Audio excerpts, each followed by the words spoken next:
Reading with your kids. Hola, ni hao, konnichiwa, assalamu alaikum, shalom, mahaba, ciao, bonjour, namaste, jumbo, bienvenidos. Hey, my name is Jedley. Welcome to Reading with Your Kids. We are coming to you from the beautiful, wonderful, historical neighborhood of Reedville, located in the southwest corner of Boston, Massachusetts. We are so very honored and absolutely delighted that you join us in our mission to help all families grow closer through reading. We do that by sharing fun, thoughtful, and thought-provoking conversations with fascinating people who just happen to be writing books for kids of all ages. You can join us in that mission by telling all of your family and friends about the show and letting them know that they can hear us on the WREB AM/FM 24/7 radio network, and they can find us on the iHeartRadio app, on Spotify, Apple Podcasts, Good Pods, Amazon Music, Podcast Addict, Audible, Castbox, Player FM, Boomplay, Ghana, wherever you find your favorite shows. We have a hauntingly great show for you today. JC Cervantes returns to the show to celebrate the Daggers of Ire. And later on in the show, we meet Sandy Green. She is here to celebrate the haunting of Lake Lucy. Hey, my friends, we are really excited. Reading with Your Kids podcast is returning to the Chicago Toy and Game Fair, November 9th and 10th at the Stevens Convention Center in Rosemont, Illinois. Let your imagination come to life at the Chicago Toy and Game Fair, the ultimate family play experience. Dive into hands-on fun with the hottest new toys and games, meet the inventors behind your favorite products, and even get a sneak peek at what will top holiday wish lists this year. From interactive play zones to exciting competitions and exclusive giveaways, there's something for every member of the family at the Chicago Toy and Game Fair. And don't miss the Young Inventor Challenge, where kids showcase their creativity and innovation. Who knows? You just might meet the next big inventor. Join us at the Donald E. Stevens Convention Center in Rosemont, Illinois, November 9th and 10th. Whether you're a game enthusiast or just looking for a fun weekend with the family, the Chicago Toy and Game Fair has it all. And like I said, the Reading with Your Kids podcast will be there, and you may have a chance to be heard on the show. Get your tickets today and bring the magic of play to life.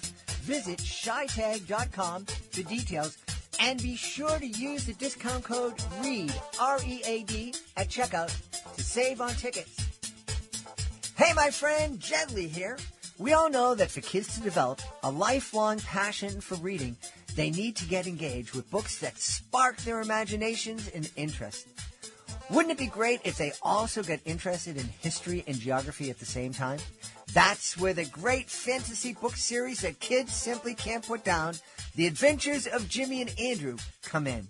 A 9-year-old boy and his 3,300-year-old telepathic dog, who is rescued from the shelter, set off for adventures around the world with Jimmy's archaeologist parents.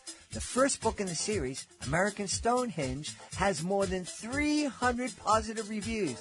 To learn more, please visit jimmyandandrew.com. That's jimmyandandrew.com. Join us right now from the beautiful state of New Mexico. Our guest is here to celebrate her brand new middle grade novel. It's called The Daggers of Ire. Please welcome to the show, JC Cervantes. JC, how are you? I'm doing well. Thanks for having me. Happy to have you. Actually, happy to have you back on. This is the first time I've had a chance to speak to you, but my intern, my amazing intern, Jordan, interviewed you a couple of years ago for Reading with Your Kids. Oh, nice. Well, Thank you for having me back. Happy to have you back. Tell us all about the Daggers of Ire, please. Oh gosh, this book, is very near and dear to my heart. But it was also one of the most challenging books that I've ever written, because I set out to create a magical system and an origin story for magic told from the, Latino point of view versus the ethnocentric point of view in terms of witchcraft. And so I really wanted to shine a light on brujería and, what that's like in Mexico, and more than anything, really the way that I was raised and the way that had influenced my own family and our beliefs in magic and that kind of thing. So the Daggers of Ire is about a young witch who is really struggling with her powers. They are not coming to her the way that they should. And we find out the reason for that as the book unfolds. And the premise of the book is essentially not just the night that magic was born, but how it has influenced generation after generation after generation. And basically the descendants of the original witches. And Esme Santiago is at the center of the tale. And when she finds all of the witches in her town, including her family, have been stolen and there is a witch hunter on the loose, she and her best friend, Thiago, her ride or die, have to go in search of saving everyone. But to do that, they have to find the 4 original witches, which is an impossible task because no one has seen them for hundreds of years, nor do they even really have any proof that they've ever existed. Wow. There's a lot going on there. There's a lot going on. I love it. Could you talk a little bit? I just returned from a trip to Ireland and Scotland, and in Ireland, certainly the land of my grandparents, there's a big belief in the wee people, fairies and leprechauns and whatnot. Can you talk a little bit about the Latino concept of magic and witchcraft? Sure. I think I want to preface it with saying that I'm of Mexican descent. I was born and raised in Southern California, and I certainly do not speak for the entire population, nor can anyone. And, there can be really big differences just based on geography alone, from language to food to spiritual practices. Mine was very heavily influenced by the Catholic Church, which obviously has a very shaded history in colonialism and in many, many parts of the world. And so I think that there was this very deep spiritual bent to how I understood witchcraft in my own home. And it wasn't necessarily pull up the wand and, you have this magical ability. It really is a power that is within you, that if you can channel and connect to this greater source outside of you, then you have a greater chance of practicing that magic. And of course, there are, hechizos, there's spells, and there's different forms. I'm giving you a very general overview based on how I experienced it as a child and the way that, I don't have any, even though we all tease each other in my family, we're a very matriarchal family and we tease each other about being brujas. I would not say that any of us are true brujas. And so again, I didn't have any practicing brujos in my family, but there was a very deep sense of connection to that form of magic, I think, that influenced me. Yeah. I'm really happy that you pointed out that, and we like to point out here, a lot of times when people say Latino, Latina, the Latino world, it's like, oh, everybody who speaks Spanish fits under this one tent. And having married a beautiful woman from Puerto Rico 34 years ago, I understand and have been told by people in the different Latin American countries that I visited that there's a big difference between Puerto Rico and Mexico and El Salvador and Guatemala and Costa Rica and the rest of the world. So, which is the same when we talk about Asia, that there's many different Asian cultures. And I think, and the reason I pointed that out is because I think it's important for us as we're reading with our kids and co-reading great middle grade novels, that we remind our kids that we just can't throw people into envelopes. We need to take the time to get to know them, get to know their cultures, and get to see how, what our differences is, and more importantly, what we share and how we're all part of one big, beautiful human family. Yeah, and I'm glad you said that, Jed, because I think that the similarities are very rich, and yet there are marked differences. And, to honor that and respect that, I think means a lot to each of those cultures. And so I have a lot of friends that are, whether it's from Dominican Republic or Puerto Rico, or maybe they're from Central America, or maybe they're from Mexico, or, and what that kind of broad term means.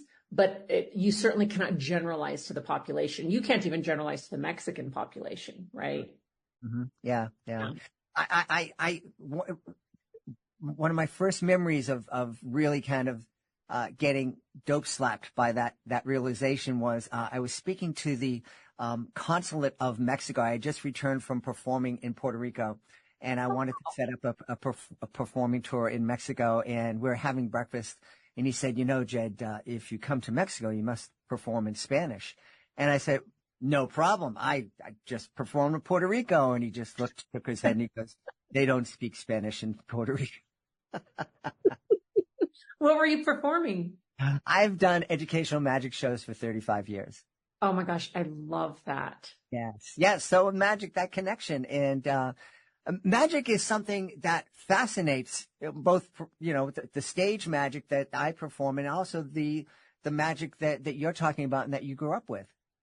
Yeah. And it's interesting because my husband and I have raised 3 daughters, and, he is also of Mexican descent. And so we have very similar backgrounds, at least culturally. And when our daughters got out into the wide world, they made us laugh because they would say things like, here, we thought everybody believed this, or we thought everyone did this, or, whatever it was. And, the way magic was viewed in my family was a position of power. But like I said, there was a lot of personalization that went into it. And it really was this everyday practice. I mean, I can very clearly remember, talking about magic and what that meant, and just assuming that that's how the world operated. And my mom still calls me to this day, and she'll say certain things about, can you do a blessing for me? Or can you send me white light? Or can you go to your altar and, can you use these stones? And it's just a really common practice for us. And so I don't think anything unusual of it. And it's really always captivated my imagination. Yeah, yeah. It's interesting. And I don't know why this just popped into my head. My daughter lives in Salem, Massachusetts. Oh, cool. Which is, yes. And in October, we can't visit her in October because it's just crazy. It's a town of 40,000 people, and then 1 million people invade it during every October, and it's just crazy. But the one thing that blows me away when we walk around with my daughter is everybody's here celebrating the fact that all these innocent women were murdered hundreds of years ago during the Salem witch trials, and it's like, I don't know if it's really cool that we should be celebrating. Mm-hmm. Yeah. And, that kind of reminds me, I have celebrated Dia de los Muertos in Mexico several times, and it is another practice that, to me, that has magical underpinnings in that there is this very close tie to the afterlife, the other world, to the essence of who we are, and to what we call magic. And it is such a sacred time, right? To honor the dead, to remember the dead. And it's, there's such reverence. And I can remember I was in San Miguel de Allende, and I went to the graveyard, and I was a little bit worried about it because they'd had this big parade with mojigangas, and which are these big puppets on stilts. And there was all this music and fanfare, and, so everyone's kind of like walking through the streets together. And I was a little concerned that it was my first time doing this, that would carry over into the cemetery, which to me is such a sacred, quiet space. And it didn't. And they would only allow a certain number of people in at a time, and everyone was whispering, and no one was taking photos. And it was just such a beautiful practice. I'll never forget it. Yeah. Yeah.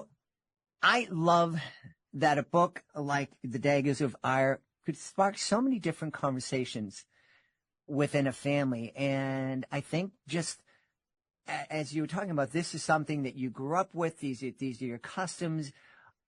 Kids growing up in different families would experience different things, but I think it's just a great way to start talking to our kids about what we believe in terms of our faith and how we see the world, and if we believe that there's something beyond this realm, as opposed to just saying, well, this is what this holy book says and you have to believe it and don't ever ask any questions.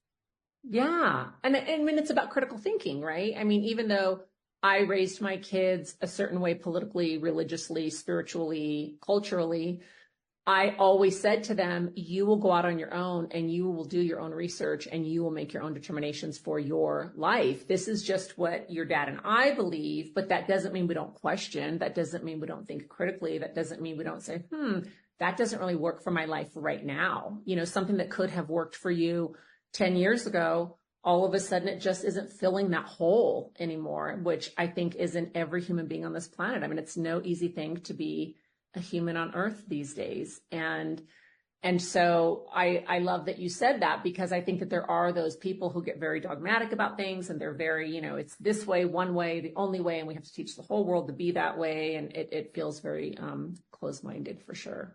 It certainly does. Again, back in Ireland, we met somebody and they were very upset because they thought they were walking into a Catholic cathedral and they weren't. They walked into an Episcopal cathedral. And I made the comment that, well, you know, there's really not a whole lot of difference between the two. And you basically walk into a museum, and that was not the right thing to say to this person. She did not. And I'm like, well, this bar is not the place to have this conversation. I am just going to tip on out. You know what, Jed? To let you off the hook, I would have made the same mistake, because I've been to plenty of Episcopalian services, and I've actually said those words myself. Well, I grew up in a mixed family growing up. Half my family was Episcopal and half my family was Catholic.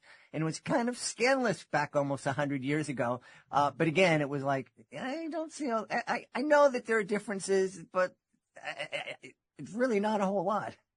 Yeah. Yeah. I mean, you're absolutely right. One of the things that caught my eye, reading a description of the book, was it said that Daggers of Ire is a fantasy about sisterhood, magic, and the power of kids to face what grown-ups refuse to see. Can you expand a little bit more on that idea? You know, I think that, and this was something I worked so hard. Our daughters are all adults now. And I think that we definitely succeeded in instilling in them a sense of awe. And that's really what I was getting to. And, you know, I think about Mary Oliver and her instructions for life. I don't know if you've ever read any of her poetry. And, you know, she talks basically about, and I'm going to paraphrase the poem because I don't remember it verbatim, but it is to pay attention and to be in awe, essentially. And we lose the ability to do that because we're so focused on the external world and what the culture is telling us to be and who to be and how to be. And there is this kind of sense of being like everyone else. And I think so much of those beliefs fade away, that there is no magic in the world. And why would you believe something so silly? And I even think about imagination and creativity can so easily be siphoned off just in a school setting alone, right? And so that's really what I was getting to is, you know, I think so often adults get very locked into our linear logical way of being and thinking, and we want proof for everything. Whereas children are they're very willing to, they don't need proof for anything. They just feel it right here. And there is something really beautiful about that. So I think that that's more than anything what I was referring to. Yeah. Well, I love that you're encouraging kids to be open to those feelings. I mean, one of the things that I'm delighted about is that so many things that I believed growing up, I believed that it was really good to have a positive outlook on life and to be thankful. And now we know science has proven, yeah, this is really good. And if you live gratefully, you're happier, you're healthier, you're less anxious, and you can endure pain more. And it's all these things that we're finding out that a lot of people just intuited it. And I think that's really cool. It's so funny you said that, Jed, because I was just listening to a podcast on my walk this morning with the dogs, and it was this 2.5 hour long, very detailed kind of health medical podcast, very sciencey. But at the very end, this doctor said, there is no replication for positive thinking. And he kind of went on this bent for about 5 minutes about exactly what you were just saying and how there is this mind-body connection. And we just haven't even begun to tap into the power of it.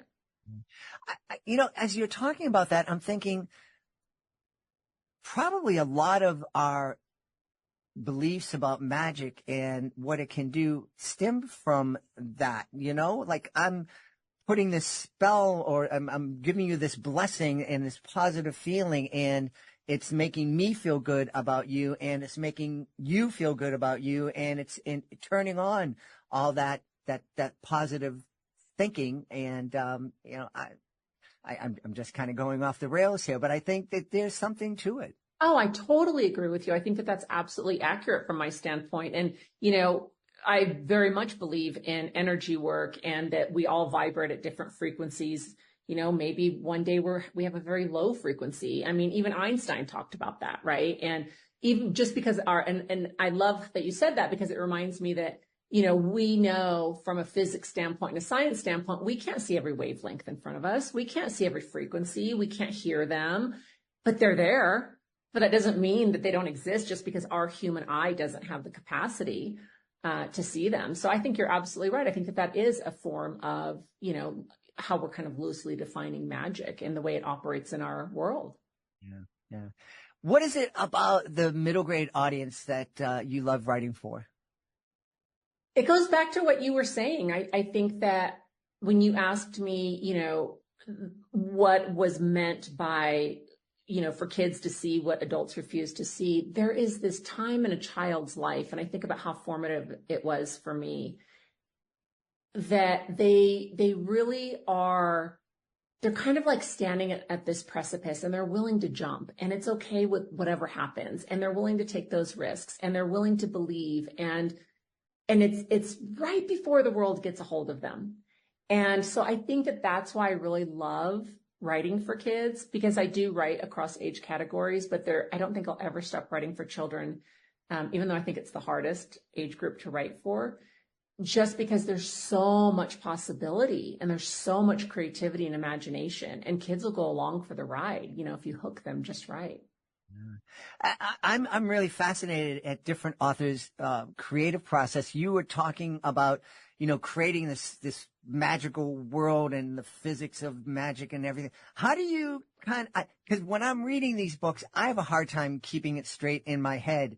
I'm oftentimes having to go back and can they really do it? Oh yeah, you can do that. How do you keep it straight in your head as you're creating? And do you ever kind of write yourself into a corner where you go, oh man, I got to go back and start over again because I shouldn't be able to do this?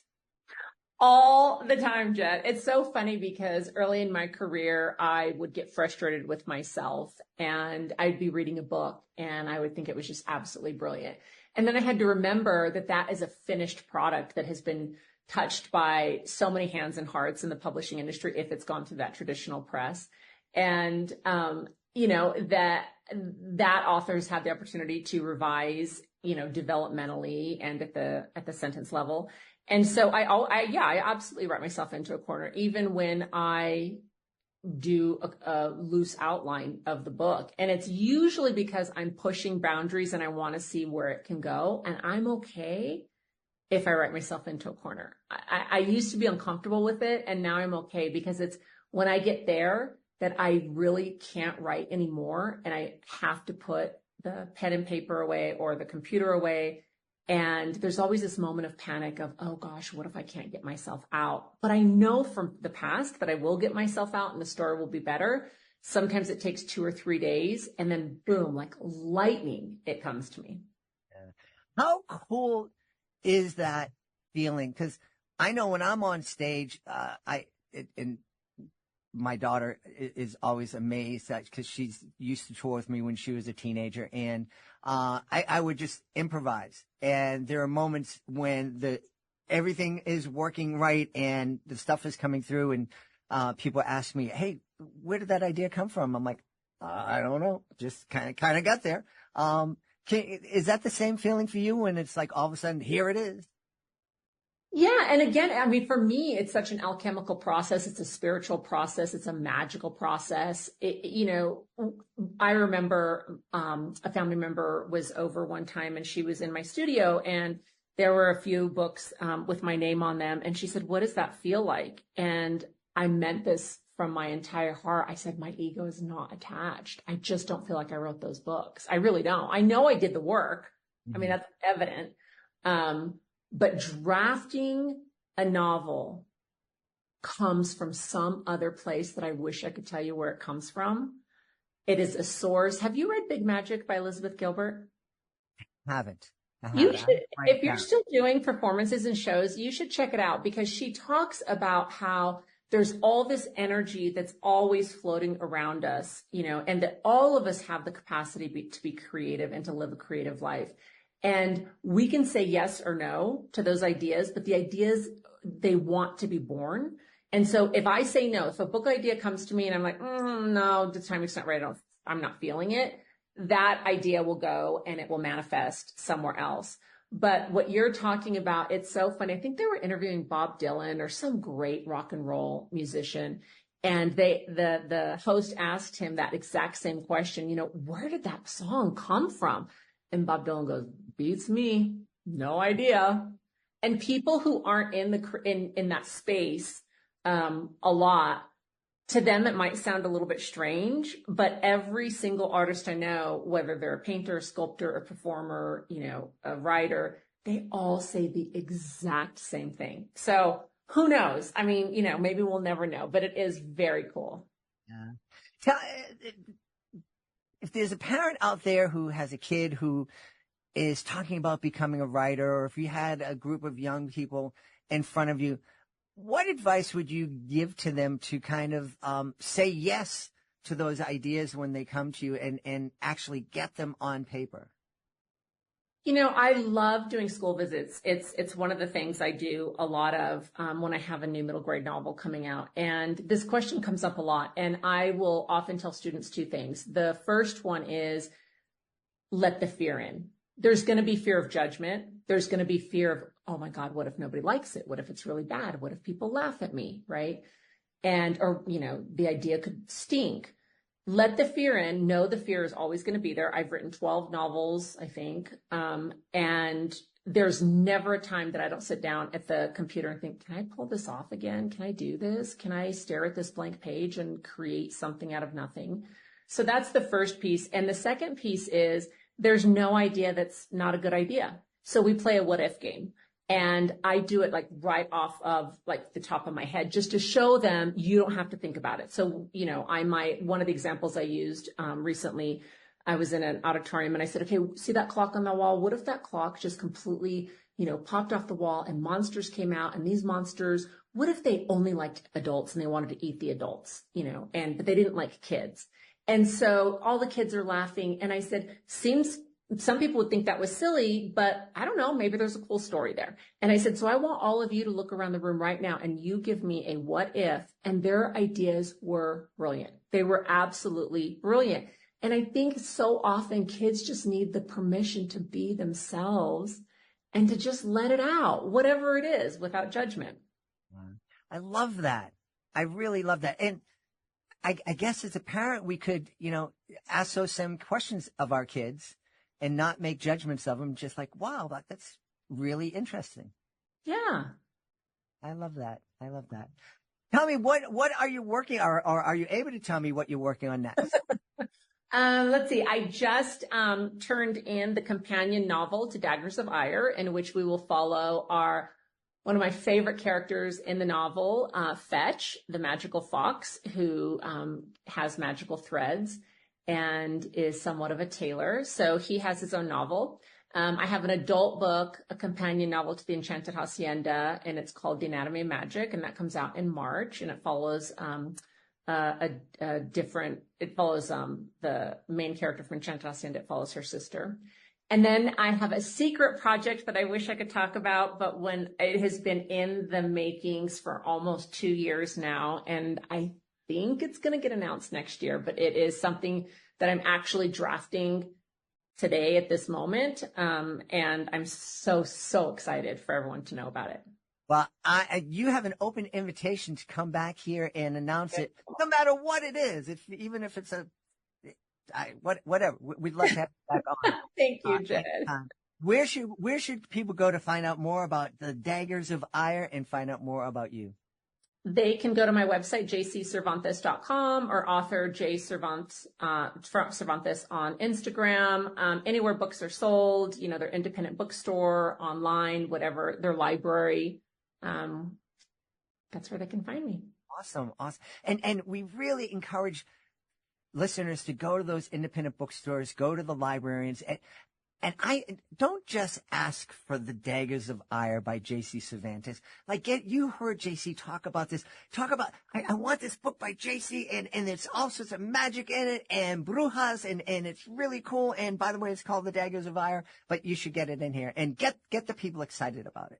Yeah. And libraries are such special places. Talk about places of magic. So I think, wherever you can get your hands on the book, great. Awesome. We've had a great time speaking to the author of The Daggers of Ire. Our guest has been JC Cervantes. JC, thanks so much for being with us. Oh, thank you, Jed. I really enjoyed talking to you. Are you looking for a creative way to bond with your kids? Let me tell you all about Drawing with Your Kids, the ultimate destination for artistic adventures. Join us as we dive into the wonderful world of children's books with renowned illustrators guiding you step by step. From beloved characters to whimsical scenes, unleash your imagination and create cherished memories together. Whether you're a seasoned artist or just picking up a pencil, there's something for everyone at Drawing with Your Kids. Please visit our website, readingwithyourkids.com, and click on the Drawing with Your Kids link at the top of the page and let the creativity flow. Drawing with Your Kids, where every stroke brings stories to life. Hey, are you ready to ignite a passion for reading in your students? Introducing bookandauthor.com, your gateway to literacy connections. With bookandauthor.com, connecting your school with talented authors of captivating kids' books has never been easier. Simply visit our user-friendly website and explore our extensive database of authors. Filter your search based on budget, genre, and availability. Discover the perfect match for your school and your students. But that's not all. With bookandauthor.com, you have the power to request a proposal. Let vetted authors come to you with their tailored ideas, ensuring an unforgettable literacy experience for your students. Don't wait any longer to inspire young minds through the magic of books. Visit bookandauthor.com today and open the door to a world of literacy connections. Bookandauthor.com, where literacy comes to life. Join us right now for one of my favorite spots in the world, Northern Virginia. Our guest is here today to celebrate. Her new book is called The Haunting of Lake Lucy. Please welcome to the show, Sandy Green. Hey, Sandy, how are you? I'm great. Thank you for inviting me. Delighted to have you on. Spooky and hauntings. Kids just love these books. They do. They just eat them up. Yeah. So tell me, who is haunting Lake Lucy? Well, that's kind of a conundrum because, first there's Jace and his twin sister Evie, and they're on a very quiet lake resort, for the summer vacation, and everything is lovely. And then, of course, they meet some children who have stories about how Lake Lucy got its name, and that, of course, has to be a spooky story. So already Jace is very nervous anyway because he's been having terrible nightmares with a ghost haunting his dreams. And when he gets a look at the house next door, he's convinced that there's a ghost that lives in that house. And he decides, along with a friend that they met at the beach, Blas, that what if they were to write a letter to that ghost, put it in the mailbox, and see if anything happens. So that's kind of a fun thing to do. And they do that.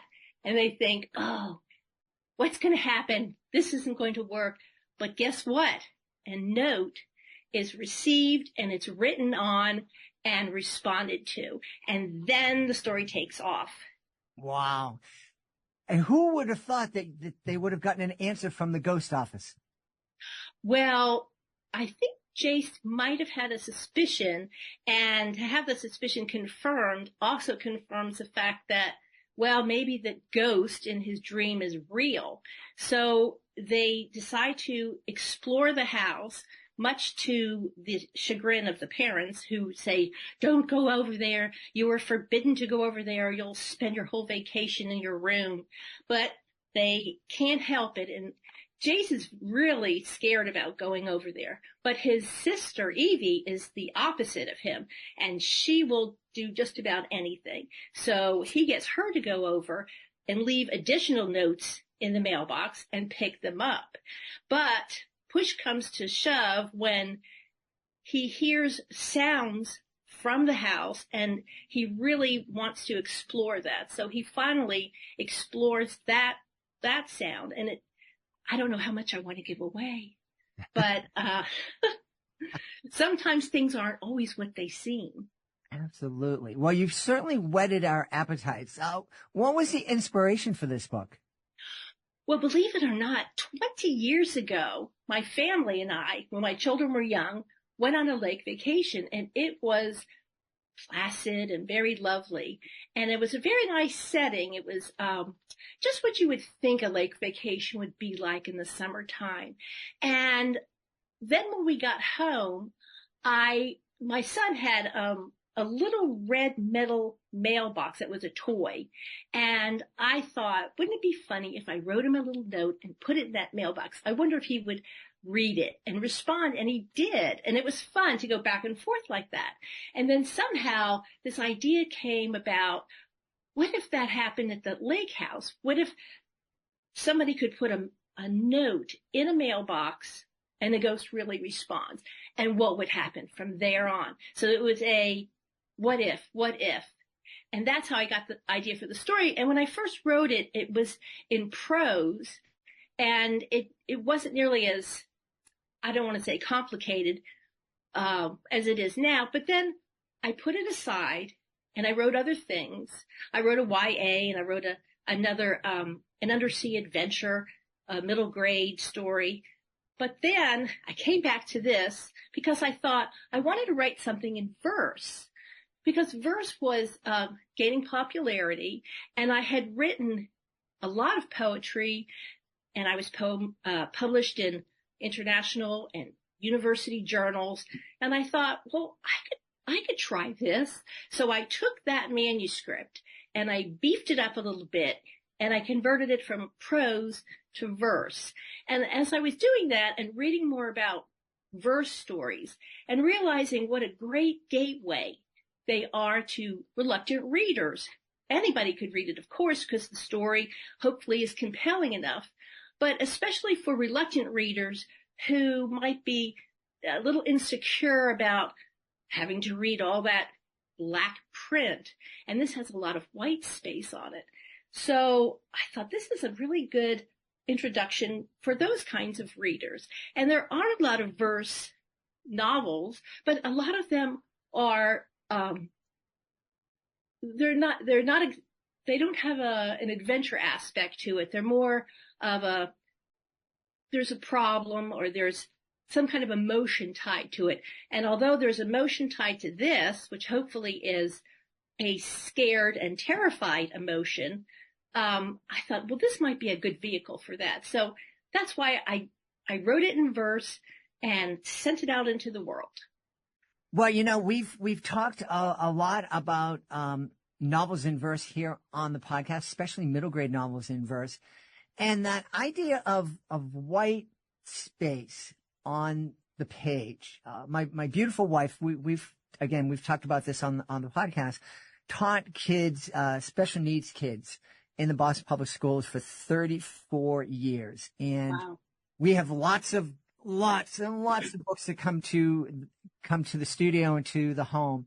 And she'll very quickly, she looks at the books and says, would my kids like these? Would they not like these? And she can open up and just look at a page and say, based on how much white space there is there, yes or no, would her kids be attracted to it? And so and again, especially for those kids who have reading challenges or who are reluctant readers, I think that this is a tried and true way to get some of those reluctant readers to fall in love with reading.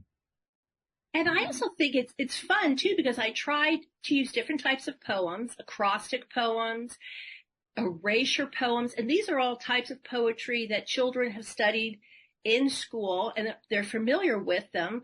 And it's kind of fun to fit a poem, even a haiku, to a situation, to a scene, to enhance that scene.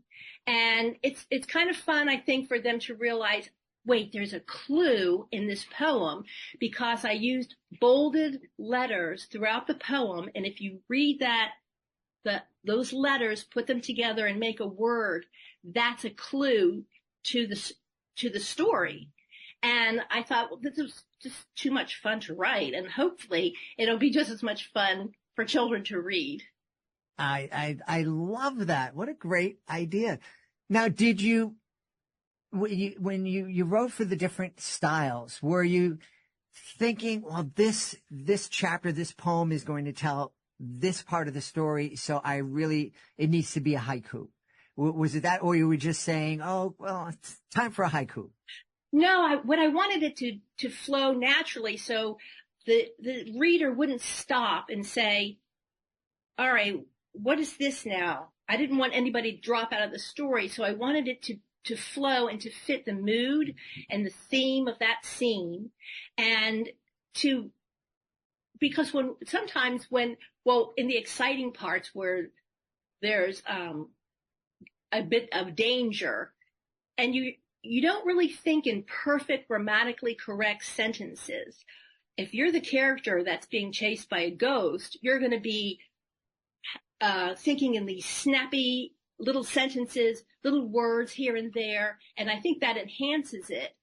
And as far as the haiku goes, sometimes it's used as a kind of a thoughtful processing poem.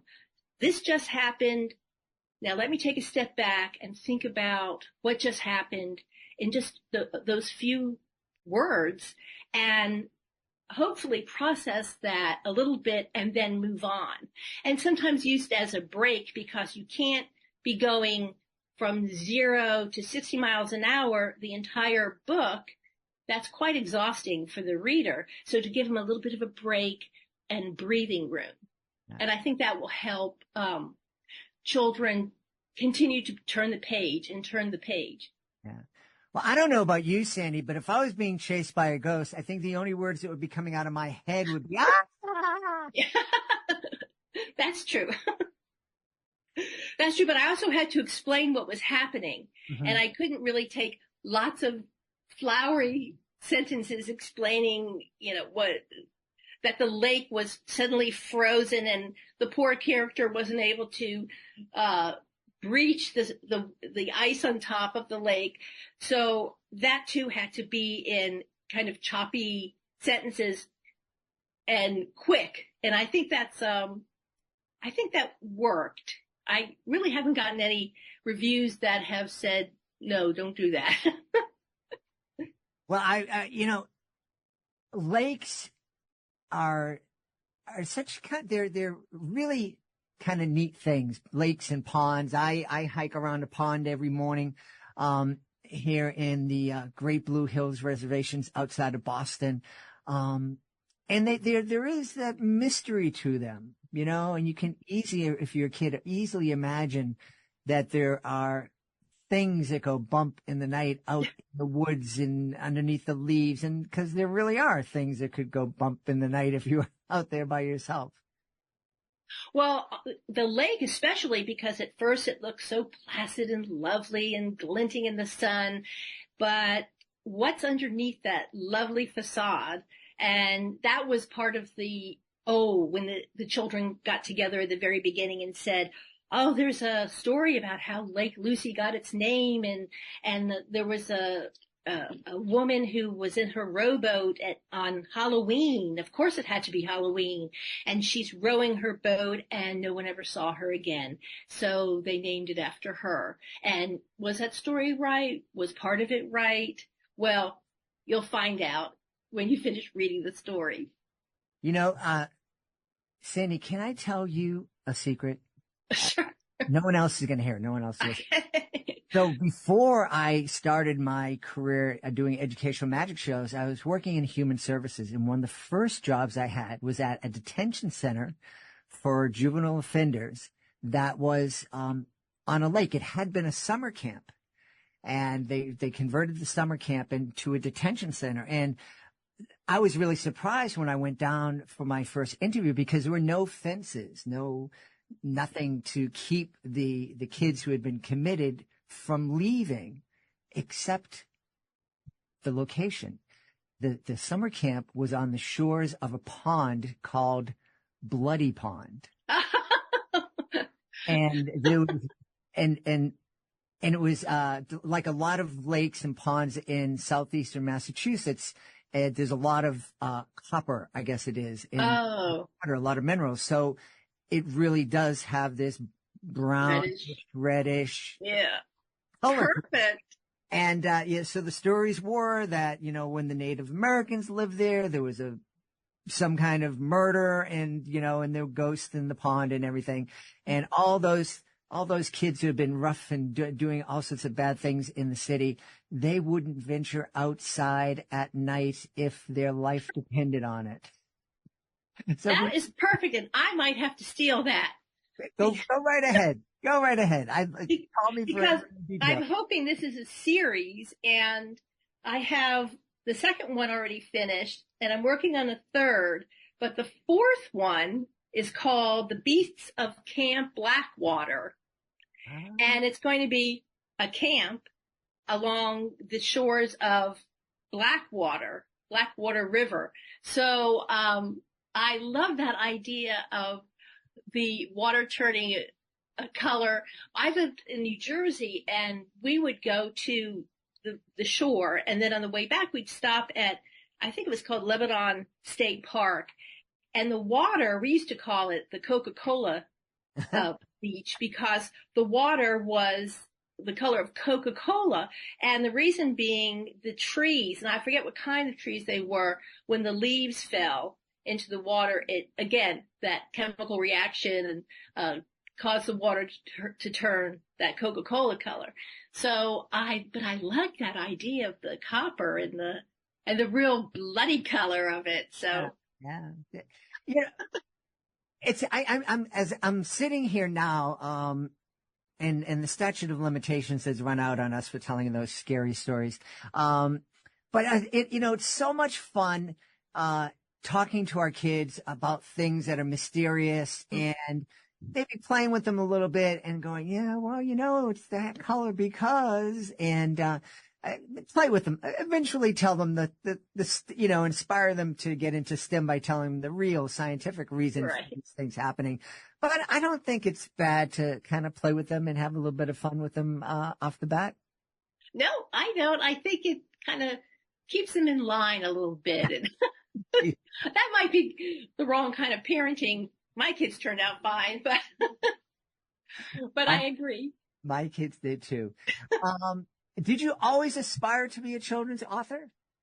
Well, I remember I always loved to write, and I know authors say that. I always loved to write. I always wrote short stories and poetry, just loved it, and did not start. Well, like I said, about 20 years ago, I decided to, because my children were in school and they're bringing home all these wonderful books, and I thought, I think I'll write something and see if I can kind of immortalize our family life in my books, because of course the books, the characters, are a part of the children or their friends. And, I think that was a big plus for me. And it was just, I don't know, it's just something you have to do. You don't know why, you just have to do it.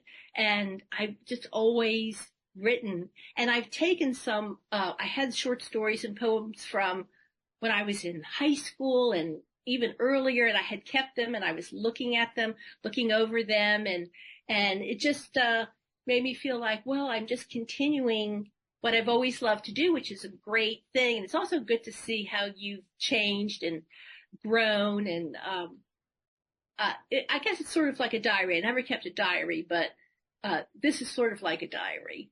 Yeah. What's the reaction that you get when you meet some of your readers? Both your reaction and their reactions to your work. Well, my book's only been out since the middle of May, so I really haven't had that much interaction, although I've had some wonderful reviewers who were children, 11, 12, 13 years old. And I must say, I'm so grateful that they have loved it. And I'm so, kind of shocked, but grateful at the same time that because that's just what I'm going for. It's not, if an adult likes it, it's nice, but if an adult reviewer reads it, I just want them to think, well, is a child going to like this? Is this going to be something that will enhance their entertainment life? And I'm really happy that they're a lovely, some children were very excited about it. So it's very encouraging. So I feel like, okay, I've gotten that far, and I feel like I can keep going. Yeah. I'm obviously, when you're writing the different verses and you're thinking about the characters, but do you ever have in your mind the kid who's going to read this as you're writing? Oh, all the time. I'm always thinking about the reader. I'm always thinking, is this something that a child would understand, would relate to? Sometimes even a word. I have a book I forget the name of the book, but it's wonderful. It's got vocabulary words that like from kindergarten through 6th grade. And if I decide on a word that might be a little too difficult because this is for 8 through 13, for an 8-year-old, say. And so I might want to choose a different word. And I'm just always picturing and thinking about the child reading the book, and is this going on too long? Is this going to be boring? How does this enhance the reading experience and get you to the next scene? Is the bridge enough to get you to the next scene and the next scene? Yeah. Neat. I love it. Hey, but where can people go to find out more about the haunting of Lake Lucy and find out more about you, Sandy? Well, I have a wonderful website my daughter designed for me. It's www.sandyd, like Diane, green.com. Awesome. We've had a great time speaking to the author of The Haunting of Lake Lucy. It's a fantastic middle grade novel in verse from our guest, Sandy Green. Sandy, thanks so much for being with us. Well, Jed, I really appreciate your taking the time to talk to me. Thanks for having me. We hope you've enjoyed this episode of Reading with Your Kids, and we hope you'll join us for the next exciting episode of the show. And the best way to make sure you don't miss an episode or a second of the show is to subscribe to the show on your favorite podcasting app. We love the iHeartRadio app. We love Good Pods. We love Spotify and Apple Podcasts, Amazon Music, Podcast Addict, CastBox, Player FM, Boomplay, Ghana. We love them all. We love all other podcast apps that we're not even aware that we're on, but we're on all of them. And if you're listening to us on the AM/FM 24/7 radio network, we thank you for that. Please let your local station manager know you love Reading with Your Kids. And if you have a moment, we'd also love it if you could subscribe to the show on one of those podcasting apps, because the more subscribers we have, the higher up the show goes in the algorithm, and the better chance there is for our family to find our show and then to grow closer through reading. We'd love for you to connect with us on social media, facebook.com/readingwithyourkids, @readingwithyourkids on Instagram, and @JetleyMagic on X. Please check out our YouTube channel, youtube.com/readingwithyourkids. And we'd love for you to visit our website, readingwithyourkids.com. Check out our blog, visit our Reading with Your Kids Certified Great Read Wall of Fame, and use the contact button up at the top of the page to send us a message. Let us know what you love about the show. Let us know what we could be doing better. And let us know who you would like to hear on a future episode of Reading with Your Kids. And if you're an author, please be sure to click the Authors Click Here button at the top of readingwithyourkids.com to find out how you can be a guest. Being a guest, it's fun, it's easy, and it gives you the chance to tell thousands of Kidlit fans all around the world about your great kids' books. You can also learn about our very effective and affordable promotional services. Want to thank the folks who made today's show so wonderful. Chris wants to start by thanking our guest, JC Cervantes. Please be sure to check out the Daggers of Ire. Also want to thank Sandy Green. Check out The Haunting of Lake Lucy. I want to thank my amazing team, Fatima Khan, Chris Doherty, Rory Grady, Rayling Tang. I want to thank my beautiful wife for all the support she gives me. Most of all, we all want to thank you. Thank you so much for taking the time to listen to the show. And thank you so very much for taking the time to make the world a better place. And you do that every time you read with your kids. I'll be looking for you in the next episode of Reading with Your Kids.